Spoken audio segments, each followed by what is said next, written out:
It's much bigger than I ever dreamed, although I've been involved and been under, and lost elections in the past because of voter fraud. It is a major, major problem. So we can work very, very hard. And then it's the way, the old saying is, it's not the way who casts the votes, it's who counts the votes that really matters. Well, not only is the national media content with the idea that Mitt Romney is now the Republican nominee, apparently so is the Republican National Committee. 2 weeks ago, the RNC chairman announced Governor Romney's strong performance and delegate count at this stage of the primary process has made him our party's presumptive nominee. In order to maximize our efforts, I have directed my staff at the RNC to open lines of communication with the Romney campaign. That may not sound too alarming to most people, and yet it is extremely problematic. Why is that? Because essentially the RNC chair is violating the rules of the Republican Party. So in our folders were a nice welcome letter and a list of delegates to the National Convention that were endorsed by the Ron Paul campaign.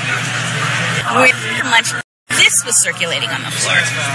Same printed materials as the original Ron Paul slate.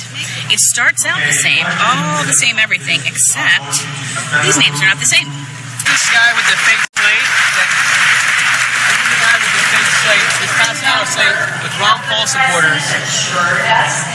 He's making a slate with Ron Paul supporters to divide our vote. This is... It's a public place. We can even... So why do that? Because he's being deceptive. He has a slate with people on our campaign to divide our vote.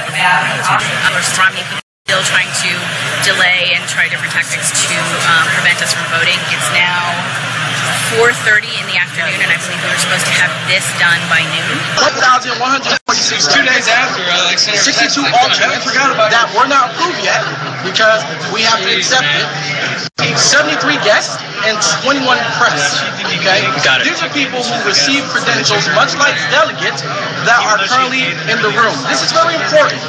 The reason this is important is because the chairman then proceeded to take votes from the floor, not by head count in terms of verifying ID and taking that and recognizing that vote, but by audible. So the guests, the press, we can't tell who's participating or not. There was not any section sanctioned for only guests and press for a sergeant to sit there and watch and make sure anyone who opened their mouth when they said all the yays, if you open your mouth as a guest, you're out of here. There was no section that can ensure the integrity was kept. What was in the place was the fact that guests was scattered everywhere. You didn't know who was press, you didn't know who was guest, unless you checked their actual ID. But is the chairman, when he says all yays, going to stop and say, all right, you say yay, stand up and say yay and show your ID? That's not going to happen. So what he did was kick it just based on majority. Well, he cannot recognize it, and I'm not going to accept that with any integrity because I cannot ensure that that guest or the 73 guests and the 21 press are not participating in the audible vote. North Dakota is a very good example. We beat Romney in North Dakota, and yet Romney lawyers and parliamentarians and audiovisual people came in and basically stole the state convention from us. So we had a lot of delegates there on the floor, but they couldn't they couldn't vote for the delegation to the RNC because they pulled all the paper ballots, and our people didn't know what to do. Do we go up on stage and write their name on the screen because they were using big screens? And so we got outmaneuvered on that one. But according to a report in the Las Vegas Sun, a letter was delivered to Nevada's GOP chair. The RNC's chief counsel said that if Ron Paul's delegates get too many seats, the entire state may not be represented at the convention this summer in Tampa. Started to turn ugly when a woman claims the Romney camp is passing out fake Ron Paul slates. So here's a look at both of the slates. You can tell that this one is the fake one because it's only one-sided, whereas the real one is printed on both sides. And if you look closely, you can see that Carl Bunce, the name of Ron Paul's campaign chairman, is misspelled. Here you can see one of the people who was allegedly passing out the fake slate being escorted out by the Sergeant of Arms.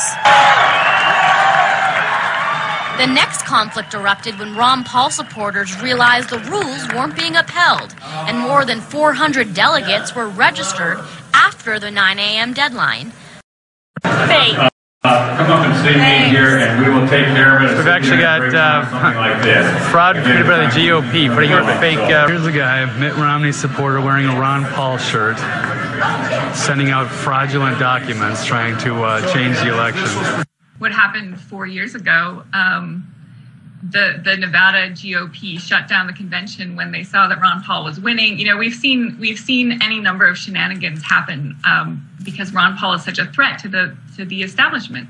What do you expect that we will see at the campaign in August? Sorry, at the convention. Oh, I absolutely expect to see fireworks. I think